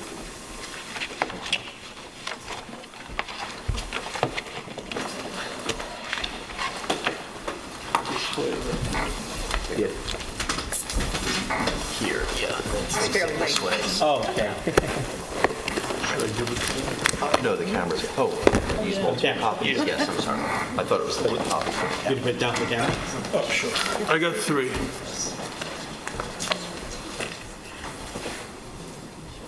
See the file. She's also going to They're walk. handing something in. She's going to need this. I got all my other approvals. I think you'll want to. Oh, that's what we want to see. I'm looking for the file. That's okay. We have the front elevation. Christine, the elevation. It's okay? Good colors. What you're giving us is a duplicate of what's in file, just reduced renderings? Thank you. This is the alley, this is... Mark Zaccaro. You want to go over what your changes will be, or proposed? Well, what I'm looking to do is make my building on 79 Main Street a touch bigger so I can move out of my other space on 69 Main Street. So what I'm proposing is a little sunglass room facing 75 Main. And we're going to match all the existing structure on the whole building. And then the back part, I was trying to make the building a little taller in the back so I could fit all my paddle boards. With the paddle board phenomena has been kind of tough with me right now because I have them up on the ceiling. So I want to be able to like stand them up straight, and most of them are over 10 foot tall, so it's kind of daunting when you're trying to pull a 12-foot board off a ceiling with a store full of customers. Okay. Specifically, the areas that you shaded here in blue are the changes? Yes. All right. Thank you for showing the areas. Yeah, I asked the architect to give you some little pictures, so it's a little more easier that how we're going to match the... No, it's a good job, and it's helpful. Zach, did you have the opportunity to review this? I'm afraid I didn't. Okay. Can I just Yeah, borrow this from the camera? You can take anything you want. I just wanted to quickly, I mean, the changes don't look major, It's a couple small little areas. but they are on the front. So, Let's first identify that this is a contributing structure yes, within the oh, yes, historic indeed. district as part of Yeah, the record. very definitely a contributing structure. So the details that are being shown here are matching what currently exists, and you're just expanding out the portions? Yes. So you'll be replacing it like in kind with what currently exists. You're just expanding the area to give you more space. You're using the same material, the same windows, same window features? Yes. Nothing's changed. The one issue with the windows facing 75 Main, I'm sure the board would probably want them to be wood, but due to the fire that we had in Sag Harbor, I feel like the fire marshal wanted these to be special windows with a fire rating and have the casing be metal. So I just wanted to point that out to you, so. Okay, so you're saying the casings on the front window now are proposed, are wood currently? You're proposing to change that to metal? Yes. The side, on the side? Yeah, on the side, like if you're Alley sitting in side. if you're sitting in 75 Main eating lunch and you look straight out, not towards the road. Okay. Zach, I think my concern, why I'd like to look at this more closely, is this is a very unusual building. Yes, it is. Kind of late Queen Anne building with some very, specific and unique architectural elements, which ordinarily, these additions might not change the architecture visually from the front, but I'm concerned about that front portion, which basically encloses, it seems to me, but I don't have a floor plan here, so, kind of encloses the footprint of that corner tower on the street level by kind of carrying that storefront out and back, and that changes kind of the base of that whole element. So there may be a better way of accomplishing that end, but I think this needs another look. Okay. Okay. It's not foreign for us to, or unique for us to ask Zach to go and take a look at, especially first time reviewing this application. To do not only do a report on the building itself, but also to give some recommendation on the proposed. At this time, we're going to just ask that our consultant do some background, come back with a report, and we'll hopefully have that at our next meeting. Right, counsel? Zach? Yes. Okay. Yes. Are we interested in hearing any Yeah, we're comments? going there. Oh, okay. Is there any public comment on the application? All right, anything from the board? Yeah, if I may. And Charlie, maybe if you can get in on those pictures, which I took the other day. This house, as Zach, house. It was a house apparently at one time, I would assume, as Zach said, in a beautiful Queen Anne style. And when you look at that property in the village, in the historic district, there are two things that strike me. One is it speaks to what this village was, which was a collection of houses and small establishments.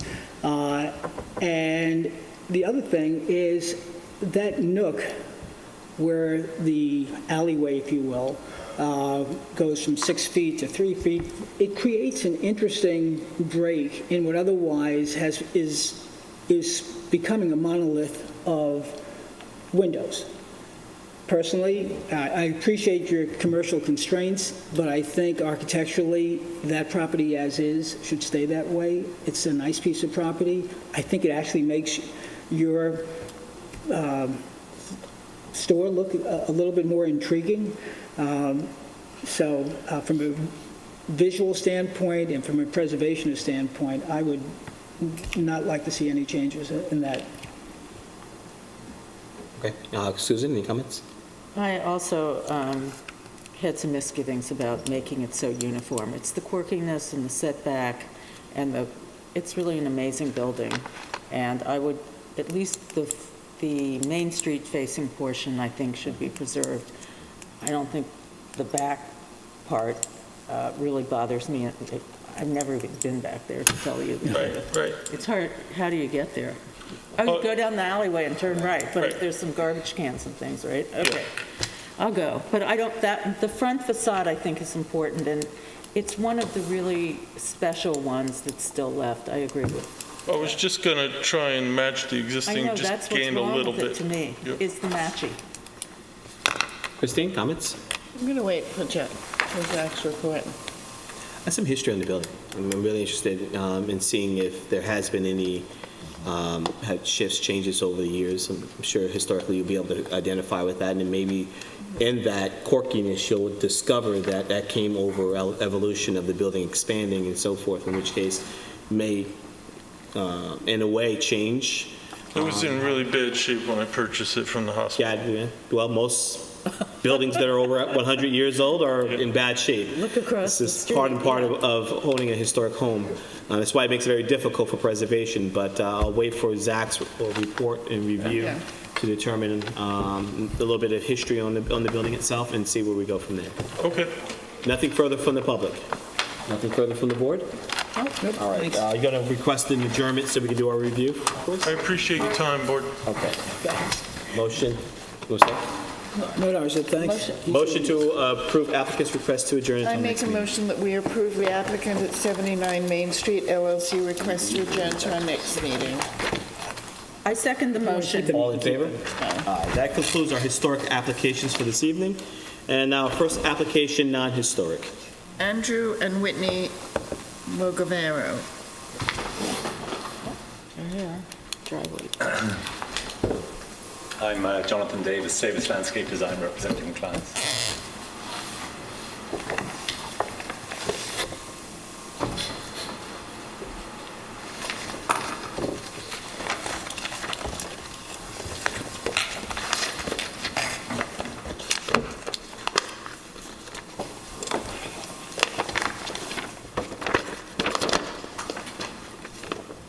So your drawing here is your representation of the design? Correct. Okay.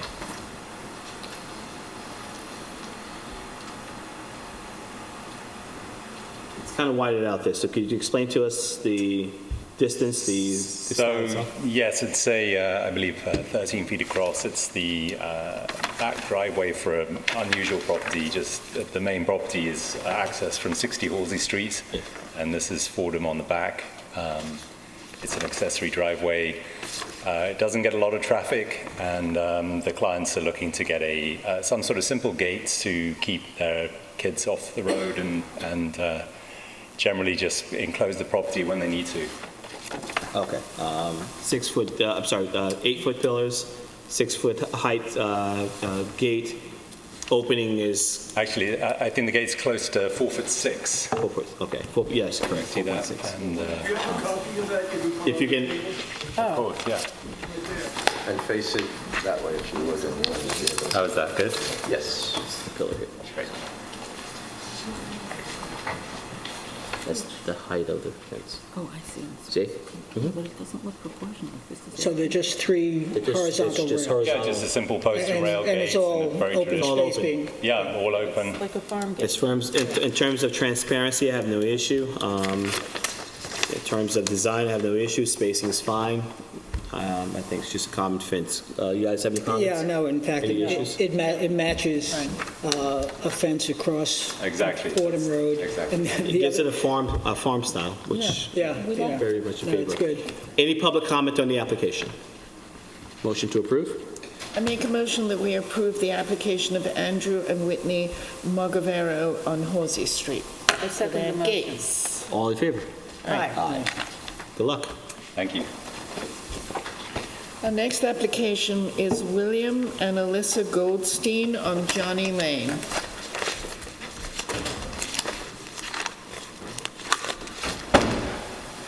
Good evening. Good evening.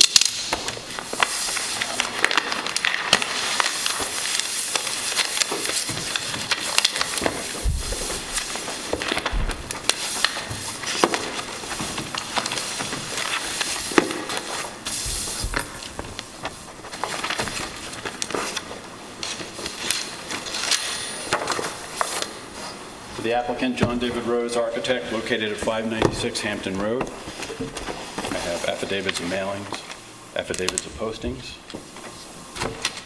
Well, you have small plans. Yay. Yes, I do. I have 5 sets of, but you don't have 5 sets, 4 sets?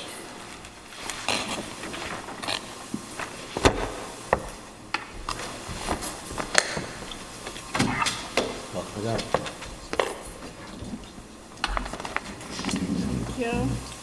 In the file, there's a letter from an adjacent neighbor. I'd ask that you could read that. They requested that be read into the file. A letter of support. I have a copy of it if you'd like it, but it's... Give a letter of support in file. Stamp that, and Candace, if you could just read that to the record if possible. Thank you. It's quick. It says, "Dear board members, my wife and I are the westerly neighbor of the Goldsteins, residing at 7 Johnny Lane. We have owned this house for over 19 years. With Bill and Alyssa's house directly across the street, Bill and Alyssa are exemplary neighbors. As such, we are well aware and supportive of the development plan for the property located at 10 Johnny Lane. Please feel free to reach out if you have any further questions. Best regards, Jordan Schwom.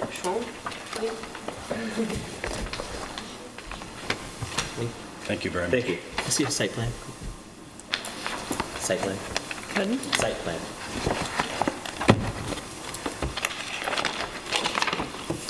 I have a colorized survey that shows up. And I have more copies, of course.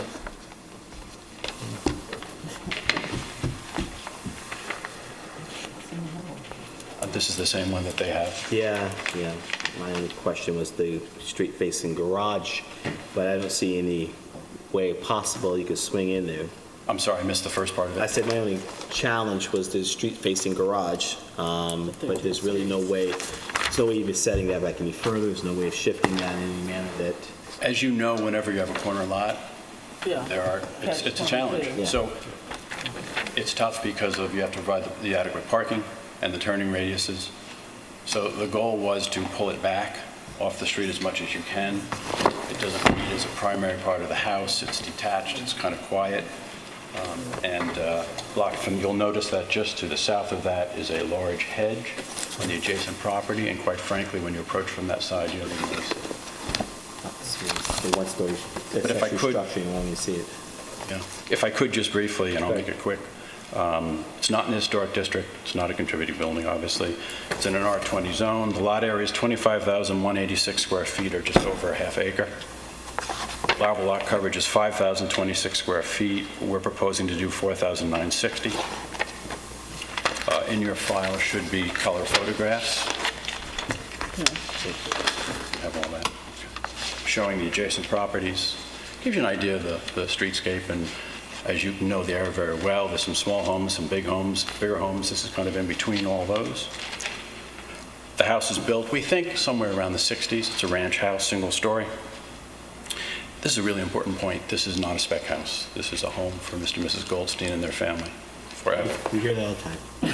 Well, having designed it for them and not doing spec houses, I wouldn't be doing it. Well, after a day it's theirs, you know that. It's going to have 2 over 2 double hung windows, cedar roof shingle, cedar wall shingles with a 6-inch exposure. Trim will be painted white, red brick chimney. Gutters and leaders will be the historic half-round traditional white aluminum. You said the roof is cedar as well? It is. It is, really? Rear porch. Big, accessible. The rear porch, rather large, very accessible. Kind of a small lot. How are we addressing the privacy concerns? So if you take a look at the survey, you can see that the back of the property is hedged with a very, very tall hedge. What are the heights of the hedges in the rear? As shown in this first picture does give you an idea of the tone of the planting, but I believe if not, I can get it. But,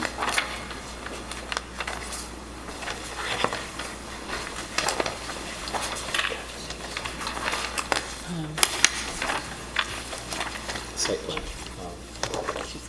I'm going to say it's about 15 feet, but I have to get back to you on that. It's substantial. It's not a anything concern. inconceivable. Do you have photos in the file here showing the rear? I have photos of all the adjacent properties, but not the rear. Not the hedge. Okay. And will there be any additional landscaping added to the parcel to create even more of a privacy? I'm trying very hard to encourage my clients not to hedge the front of their homes. We've had discussions like Instead this of front. before. Good luck. Not a fan of No, front hedges. actually, we're doing quite well with it. There are some out of control on the, best shown here, right here, a lot of growth that's quite frankly gotten a little out of control. We're going to trim that back, which you would have to do anyway for construction. But I want to keep it simple. What about the rear? The portions that are really impacted by that long entertainment deck? Any additional, whether it be trees or allowing the hedges to grow a little higher or anything at all to obstruct some of the neighboring concerns? Once again, I'll get you the height of those hedges, but I'm quite sure you could not see this back porch from the adjacent properties. The hedges are pretty thick. Jeff, you have any comments? Not on the design. I didn't previously take note of the deck, and so I'll defer to you in terms of, what do you want to see, another design on that? Or? Yeah, I think the first time seeing the application, we have more clarity on type in terms of height, taking into consideration what the privacy concerns would be. Give us a point of sight view so that we know and identify that there won't be any issues. It's not a small little small deck. It's meant for purposes of entertaining. Therefore, there will be a cluster of people on that second floor. If I just clarify, though, it's only off the bedrooms. It's not, so it's not entertaining. I don't mean to say only. It does but span huge. That's where the bedrooms are. I have on my notes, it just says back deck, so I had concerns about it. That's fine, but I just want to, there's no public spaces up there. Right, but still, if it's in that area the houses are not far and wide, as they say. Understood. Any other questions, Susan? No, I don't think there. What could you say? Find out what goes on in the bedroom. I think the house looks great. I'd just like to see the line of sight from the deck and see. Okay. Any public comment on the application? John, in terms of the design style, very in keeping. Two questions I had to do with the garage, which is nothing really you can do about that, but that privacy concern, we just want clarification on it before I feel comfortable proceeding. It seems to be accurate. Easily give you a perspective of what you would see when you're standing on the property line, in your line of sight, at the back of the building. The beauty of these are all in the computer programs are called Revit, so we can spin the house around, you can see. I've been playing around with Revit for a while now. Good luck with that. Yeah, it's fun. Thank you. Thank you for your this time. time you'll request a adjournment to the next meeting so that we can have further information from you and details on the privacy and line of sight. Perfect. Motion to approve applicant's request to adjourn until our next meeting. I make a motion that we approve the applicant's request, William and Alyssa Goldstein, to adjourn to our next meeting. Second the motion. All in favor? Aye. Thank you. Thank you for your time. Next application is 191 Bishop's Lane, Emanon South Corporation. 191 Bishop's Lane.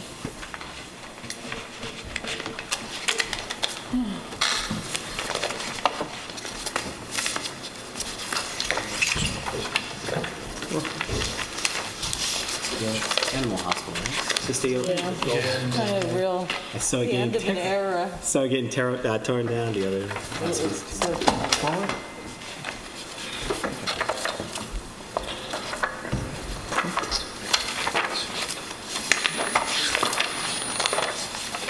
The affidavits, Michael? I don't have them. I mailed it myself. Yeah, you have to submit an affidavit that you did. No, I know. I don't have it here. We don't have jurisdiction then. Affidavit of posting? Huh? Post it yourself? Yeah, I posted Don't myself. have the affidavits? No, but I could testify to what I did. I mean, that's Need better the than, affidavits. that's better than an affidavit, isn't it? No, we The affidavit is in writing. Yeah. Well, I'm physically here.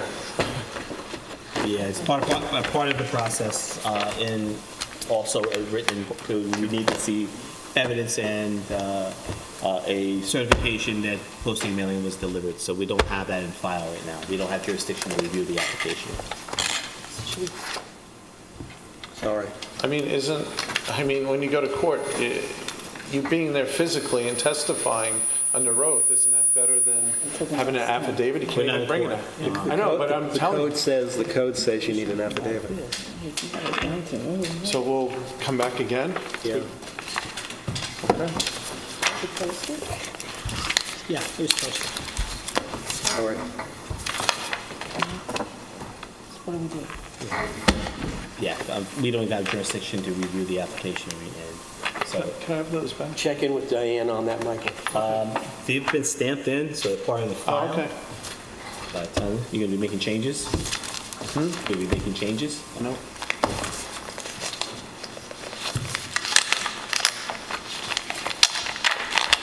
Thanks. All right, thanks a lot. Sorry about that. Last application for the evening. Beachcomb Lane Holdings LLC, Pool House.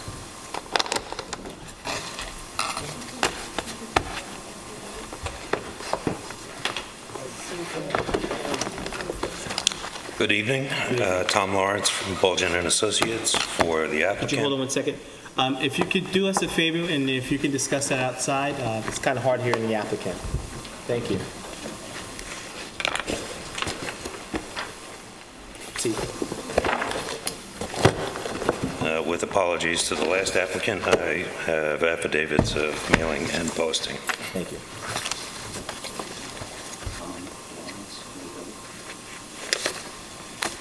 Also with me this evening is Alan Warrenbach, the architect for the owner.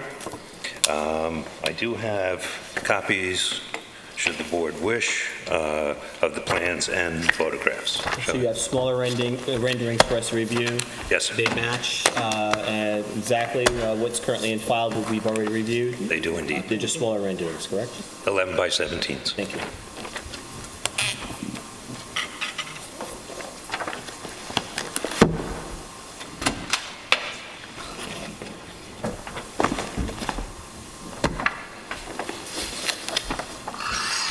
Yeah, and have it face. There you go. Right, yeah. Did you? Yeah, a little bit, but it's... Full house. It's, You really want to see this? I figured it out. Because we have an extra one. He does. Okay.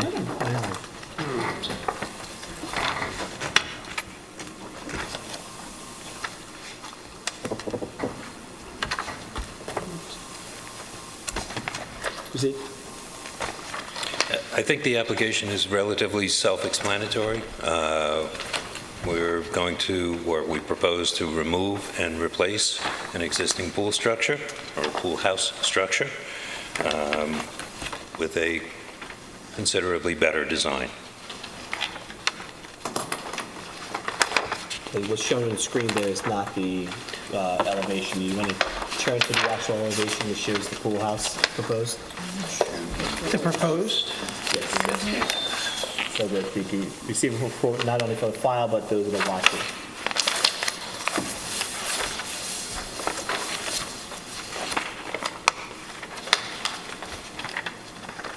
Okay.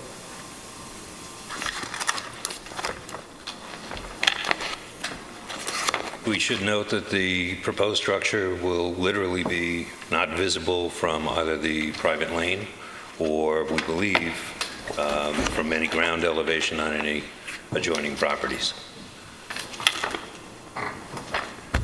Any questions at the board? I think it's a minimum impact structure. It's a pool house. It's not seen from any right of way or in the curb view. However, I don't think it's out of keeping or out of design for the overall the original structure itself. So I have no issue, and I don't think it's out of scale. Therefore, I have no concerns about the applications proposed. Jeff, you have any comments? No, it's fine. Susan? It took a little while to figure it out what you were changing. But not a lot, not much. Susan? I have no objection. Christine? Nope, it's great. Any public comment on the application? Motion to approve. happiness design. Where's my agenda? Motion to approve the application of Beachcomber Lane Holdings LLC. To the city now. Construct accessory pool house. Is there a second? Second. All in favor? Aye. Thank you. Good luck. Thank you very much. Thank you. Way back there, wherever it is. I'm so sorry you had to wait through all of that for this. Poor thing. Entertaining. Back for the sequel. Really? I saw the preview. You can watch I saw the it. preview. Oh, you can watch it Online, I channel- know, I Oh, know. okay. Yeah, what If a you don't want to video. miss it, you can watch it. I'll watch it. Thank you. One of the open items, we're fast approaching Columbus Day. Past years, we've Hard to believe. Okay, great. skipped it, basically skipped the meeting. Board members, you feel that that's something you wish to do, and we can do so as well this year, and just hold out for the second meeting in October. Only reason why I ask is that new applications are being received, so they need to be acknowledged and recognized what day they'll be coming before the board. Do you think our applications haven't been so numerous at this point, so I'm in agreement with that. Good, because I have a training Saturday. Yeah, and we weren't negatively impacted last year. It was a when we long did. mean, but okay. Rescheduled or canceled? No, Yeah, it's it's just, canceled. it's gone. So the motion would be to cancel the first meeting in October. On the 10th, Cancel the first meeting in October. Yes, I make a motion that we cancel the first ARB meeting October 9th. in October, which is October 9th, until the following meeting. I second the motion. All in favor? Aye. Also, minutes from July 24th, 2017. I believe all of us were present. Yes, all of us were present. Everyone had the opportunity to review. Questions, comments, concerns, errors, or omissions?